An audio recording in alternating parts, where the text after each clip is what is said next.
안녕하십니까? 안녕하세요. 오늘은 날씨가 많이 좀 풀린 것 같아요. 네.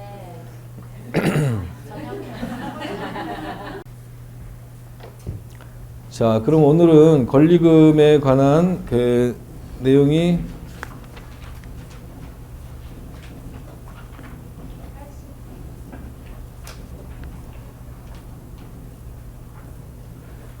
여러분 페이지로 80페이지입니다.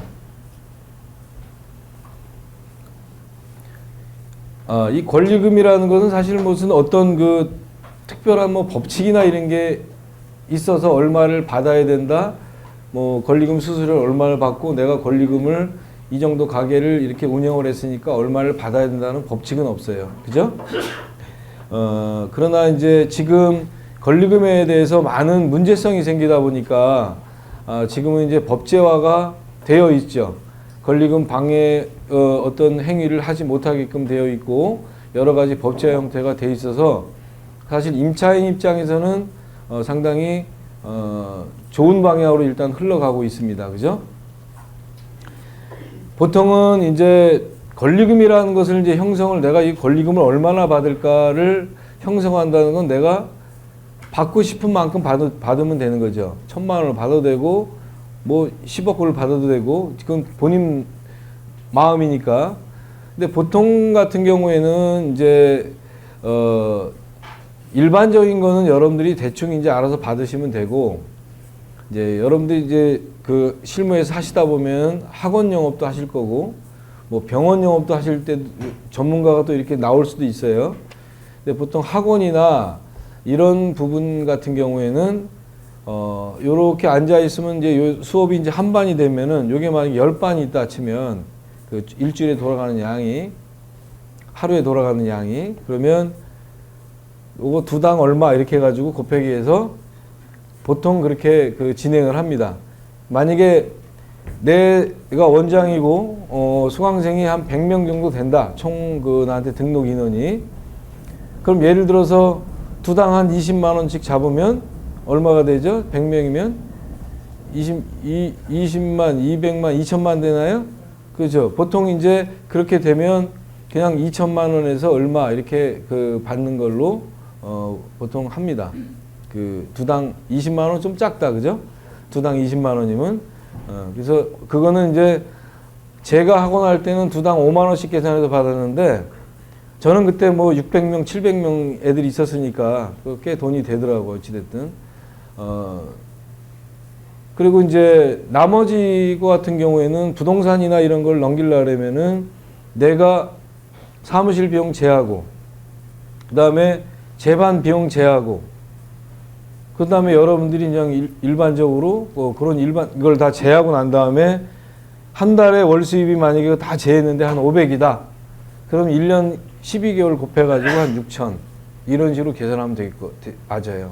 그러니까 거의 그렇게 하면, 그냥 버는 돈이 있기 때문에 권리금이 형성이 되는 거 아니에요. 그죠? 그래서 여러분들이 부동산을 앞으로 다른 데 가서 권리금을 주고 할 때도, 재반 경비 제하고 월세 제하고 한 어느 정도 남아요. 이렇게 보면, 여러분들이 컴퓨터를 보면 그 분들이 계약한 게 이렇게 쭉 나와요. 그걸 다 넘겨주니까, 자료들을 넘겨주니까. 그러면, 그 내용을 이렇게 살펴보면 대충 한 달에 매출이 뭐 한 2천 올랐다. 1,000만 원 올랐다. 이렇게 칩시다. 1억 2천 아닙니까? 그죠? 그럼 1억 2천을 올랐다는 얘기는 그것도 재반 경비를 제하고 월세 제하고 그러면은, 그 정도가 나온다는 얘기죠. 그죠? 그러면 한 달에 본인이 한 500에서 600은 가져간다 이렇게 생각하면 500 가져간다 그러면 권리금 6천을 받아도 별 무리가 없다는 뜻이죠. 1년간 12개월치를 받는 거니까. 그죠? 보통 이제 그렇게 이제 계산을 하니까 특별한 뭐 법칙은 없습니다. 일단 부동산 같은 경우에는. 일단 권리금이라는 것은 유무형 자산의 어떤 양도를 하는 것이고 양수를 하는 것이죠. 그죠? 어떤 그 유형의 상태 같은 경우에는 저번 때도 제가 11월 15일 날 말씀드렸지만 권리금이라는 것은 일단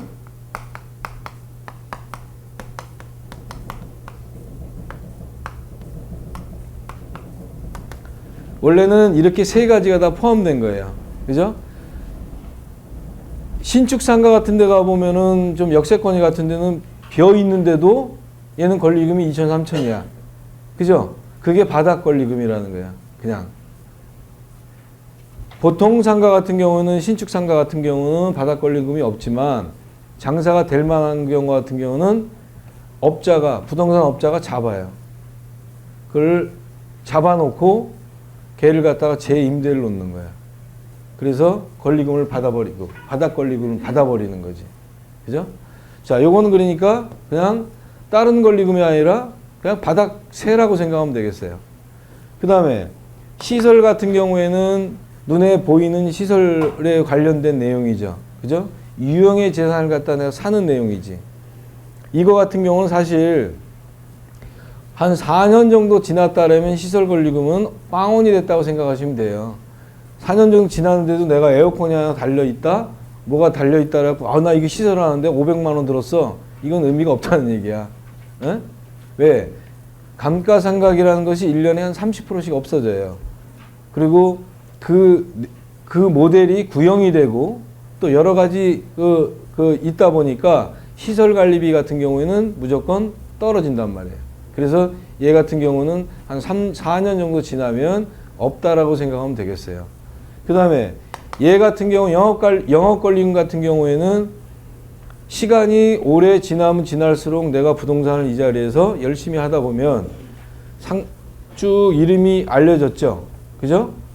뭐 리카프리오 부동산 하면은 거기 잘생긴 사람 근무하는데 딱 벌써 한 2, 3년 벌써 하면은 알게 되잖아요. 그죠? 그러면 그 부동산에 영업을 내가 깔아놓은 부분이란 말이야. 이거는 무형의 자산이죠. 그 무형의 자산금을 다 합쳐가지고 일단 권리라는 말로 우리가 표현을 하는 겁니다.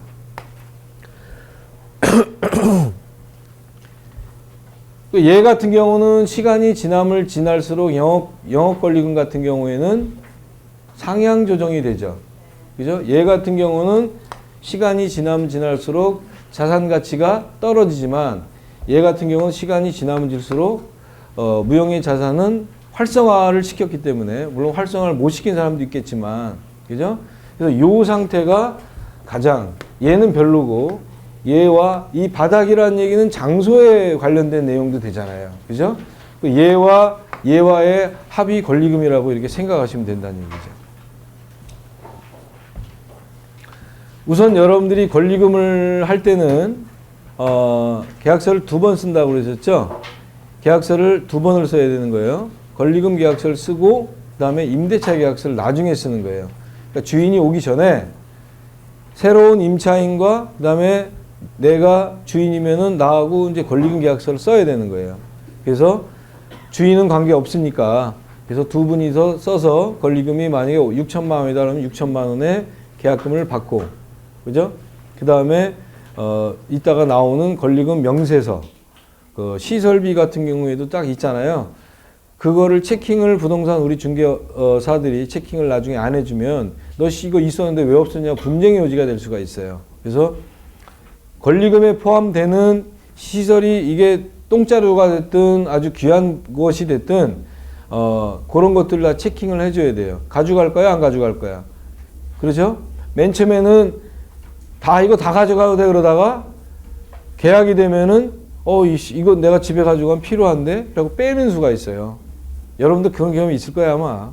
이게 가게 하시는 분들은, 저도 옛날에 그랬으니까.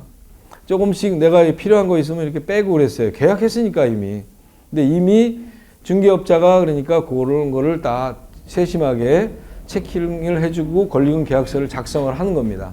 하고 난 다음에, 그 다음에 이제 임대인과 계약서를 원래 그 장소를 빌려야 되니까 그런 부분들을 이제 얘기를 해야 됩니다.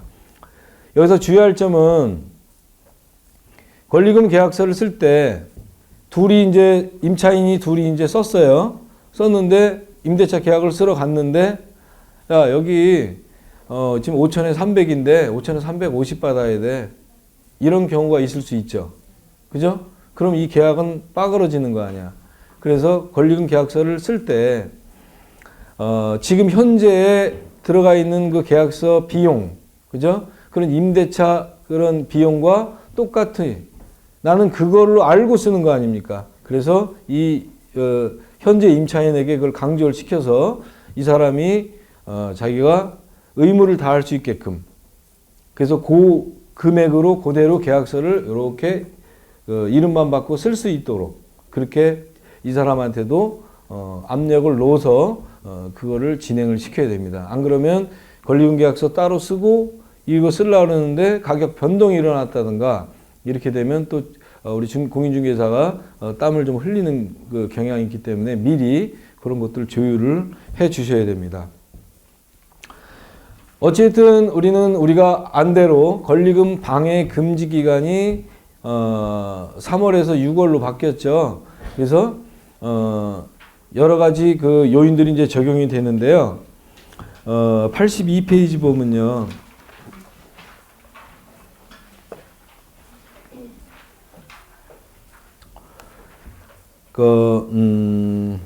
어디냐. 밑에 보면요. 제 10조의 4 밑에서 네 번째 줄 있죠? 10조의 4에서는 임차인이 권리금 회수 기회 보호 조항이 있습니다. 임대차 기간이 끝나기 6개월 전부터 임대차 종료 시까지 임대인이 만약 임차인이 신규 임차인으로부터 권리금을 받는 것을 방해하면 안 된다고 규정했습니다. 그렇죠? 여기는 안 나와 있지만 임대차 보호법의 그 밑에 보면 다만이라는 게 또 있어요. 다만 임대인이 임차인의 계약 갱신을 거절할 사유가 있으면 그러하지 아니한다라는 또 구절이 있어요. 그러면 임대인이 왜 이 사람을 갖다가 그 권리금 방해를 했으며 계약 갱신을 거부를 했을까? 이것도 따져봐야 되겠죠. 그죠? 그래서 다만이라는 그 문구가 임대인이 임차인의 계약 갱신을 거절할 사유가 있으면 괜찮다 이 말이에요. 그러니까 너 새로 들어오는 사람? 나 안 돼. 이렇게 할 수가 있다는 얘기예요. 그러면 그 거절할 사유가 뭐가 있을까요? 임차인이 의무를 다 안 했네. 그동안 임차 비용을 그죠?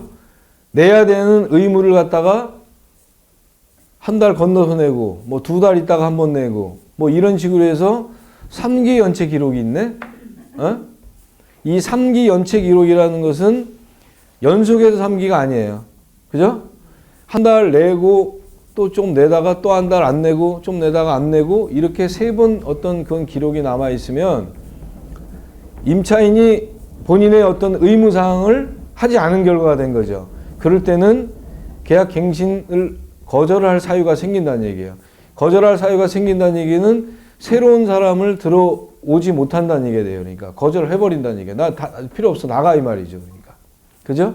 그런 사유가 있으면 안 된다는 얘기죠. 그러니까 그 다음에 장사가 잘 된다 할지라도 자네 내가 너 장사 잘 되는 거 아는데 우리 딸이 요번에 그 폭삭 망해가지고 좀 이렇게 좀 갈 데가 없네. 내가 늙그맣게 자식 하나 본 게 아주 지랄 같은 애가 있으니까 하나 이렇게 박아놔야 되는데 내가 충분하지는 못하지만 뭐 어느 정도의 권리금을 뭐 5천 정도 돼 있었으면 내가 한 4천 정도 줄게. 이렇게 해서 해보자. 자네도 열심히 했지만 그렇게 보상을 받았어요. 그러면 충분하지 않지만 어느 정도의 임대인과 임차인이 서로 합의가 된 상황에서 받았는데도 불구하고 나중에 보니까 이게 더 올라갔네. 권리금이 더 올라갔네. 그래서 이거를 저 줄게 따로 그냥 줄게요. 저는 안 되겠어요. 뭐 제가 다른 사람 할게요. 나 1억 받을 수 있는데 이랬을 경우에는 주인 입장에서는 그것도 거절할 수 있는 요인이 된다는 얘기예요. 왜? 이미 보상을 약속하고 해드렸기 주진 않았다 하더라도 일단 약속하고 합의가 된 상황이기 때문에 그래서 그런 경우라든가 아니면 여러분들이 임대차 계약을 들어갈 때 요거는 4년 정도 되면 요거 재개발될 거야. 아니면은 이게 전체가 뭐 다 대수선이 들어갈 거야. 이렇게 계약서에 써놓은 경우가 있었죠. 있을 수가 있겠죠. 그런 경우도 계약갱신을 거절할 사유가 있다는 얘기죠. 그렇죠? 그 다음에 이 양반이 지금 그 가게를 운영을 하면서 상당히 주위 평판도 안 좋고, 그리고 나만 아주 새끼 미워 못생겼어 이것 때문에가 아니라 주변에 있는 모든 사람들이 저거 술주정뱅이고 여기 가게 운영하면 안 될 것 같아. 그런 어떤 부정행위라든가 어떤 위반 행위를 많이 저질렀을 경우에, 그런 경우에도 거절할 사유가 있다는 얘기죠. 이거는 방해 행위에 들어갑니까? 안 들어갑니까? 방해 행위에 안 들어가는 거예요. 그러니까. 그렇죠? 그런 관계 같은 경우에는 임대인이 방해 행위를 한다는 얘기 아니에요. 아까 그랬잖아요. 단 임대인이 임차인의 갱신 거절할 사유가 있으면 방해 공작을 해도 된다 이 말이에요. 그러니까. 그죠? 그런 의미니까 그렇게 생각하시면 되겠고요. 또 만약에 새로운 사람을 데리고 왔는데 저 사람이 이렇게 보니까 저 옆에 다리 밑에서 종이 줍는 사람이야. 그 사람을 데리고 왔어. 그럼 임대인 입장에서는 저거 세를 제대로 낼 수 있을까? 그런 생각이 들겠죠. 난 저 사람 안 돼. 이렇게 거절할 수가 있겠죠. 누가 보더라도. 임대료를 갖다 못 거두면 의미가 없으니까. 그렇죠? 그리고 딱 봤더니 못생겼어. 그럼 거절할 사유가 되나? 그건 안 되지. 무조건 세상이 다 저처럼 이렇게 평등하게 이렇게 멋있게 생긴 사람은 없을 거 아니야. 어떤 사람은 어딨어 죄송합니다. 이렇게 생기신 분도 계시겠고, 다 천차만별인데 못생긴 사람이라고 너 안 돼 이렇게 할 수는 없다는 얘기죠. 그거와 이제 관계는 없지만, 그 다음에 이제 상가 건물을 장사가 되든 안 되든 일단 한 18개월 정도를 비워놨어. 그리고 권리금을 받는데, 그리고 계약갱신을 해달래. 그러면 일단은 이 영업에 관한 일단 자기 권리를 갖다 포기한 내용이죠. 그런 내용인데 자기가 권리금을 행사하려고 하고 이렇게 하면 안 된다는 얘기죠. 그렇게 결론적으로는 임차인 입장에서 자기 의무를 다 하지 못한 상황에서 임대인에게 나 이거 권리금 받을래. 무조건 계약갱신해줘. 나 앞으로 장사할 거야. 이거는 임대인 입장에서 너무 가혹한 처사죠. 그죠? 그러니까 이런 거는 막을 권리가 있다는 얘기 되겠죠. 81페이지에 보면 대법원 첫 권리금 이렇게 판결이 나와 있죠. 그죠? 자, 요거 같은 경우는 이게 2009년 5월 16일이라고 이렇게 나와 있는데요. 원래는 이 내용을 읽어보셨는지 모르시겠지만 이분은 지금은 10년으로 됐지만 계약갱신 요구권이 10년으로 됐지만 이분이 할 때는 계약갱신 요구권이 5년이었었어요. 근데 5년이 지나니까 이 양반은 내년에는 내가 계약갱신 요구권이 없다라고 인지를 하고 다른 분한테 팔았어요, 이거를. 그래서 1억 얼마를 1억 4천인가 얼마를 실제로 있는 내용입니다. 1억 4천 얼마를 받기로 하고 그렇게 계약을 했는데 이 사람은 노후했어요. 그러니까 임대인이 너 계약갱신 요구권 없으니까 여기는 내가 알아서 할게. 그럼 주인이 나쁜 놈이죠. 어찌됐든 간에. 권리금 이만큼 형성된 거를 못 받는 결과가 되는 거 아니야. 자기가 들어와도 되고 자기가 다른 사람을 놓아도 최소한 1억은 받을 수 있다는 얘기 아니야. 그렇죠? 그러니까 이런 관계에서 재판이 붙어가지고 하급에서는 졌는데 상급 대법원에서는 승소를 했어요. 5년의 계약갱신 기간이 끝났다 할지라도 그 권리금 보호 기간이라는 것은 딱 그걸로 정해진 바가 아니고 그 임차인의 입장을 생각할 때 그거는 보호를 해줘야 된다 그래가지고 이거를 승소 판결이 났어요. 이날. 그래서 그러면 이 의미는 5년 계약갱신권이 끝났다 할지라도 이 임대인 입장에서는 임차인의 잘못이 없는 한이에요. 그거는 아까처럼 임차인의 잘못이 있다 하면은 계약갱신이고 나발이고 뭐가 없다는 얘기고 나는 열심히 장사만 해서 이 건물의 가치를 올려줬어. 올려준 거 아니에요. 그죠? 한 사람이 그 장소에 들어가서 열심히 장사해서 영업권을 확보를 했을 경우에는 아, 그 건물에 땡치리 떡볶이 그러면 그 건물이 사는 거란 말이에요. 그렇게 올려준 기여를 했기 때문에 그 5년간 계약 갱신권을 딱 끝내서는 안 된다. 일단은 권리금 보호는 해줘야 된다라는 판결이 났기 때문에 앞으로도 아마 그런 게 대법원 판결이 유효하게 될 겁니다. 그렇지만 누구 잘못이 없는 한, 임차인이 잘못이 없는 한 그렇게 된다는 얘기가 되겠습니다. 그 다음에 권리금에 대한 게 중개수수료는 그 25번째 이야기에서 그 중개수수료 또 강의가 있죠? 그때 설명하기로 하고요. 85페이지 보니까 상가 권리 비품 목록표를 제가 만들어 놓은 게 있죠? 거기다가 여러분들이 비품 목록표를 체크를 하는 겁니다. 그래서 현재 임차인과 신규 임차인의 사인을 받아놓고 그 다음에 양도할 그런 그 품목을 적고 체킹을 해갖고 도장을 받아놓으면 되겠어요. 그러면은 나중에 요 비품 목록표 가지고 여러분들이 확인을 할 수 있잖아요. 그죠? 됐죠? 자, 권리금이라는 얘기는 그냥 권리금은 이렇게 받으면 돼요. 강의 끝 이렇게 할 수 있지만 또 이렇게 풀어내니까 또 여러 가지 이야기가 나올 수가 있죠. 예. 그래서 권리금은 여기까지 하고요.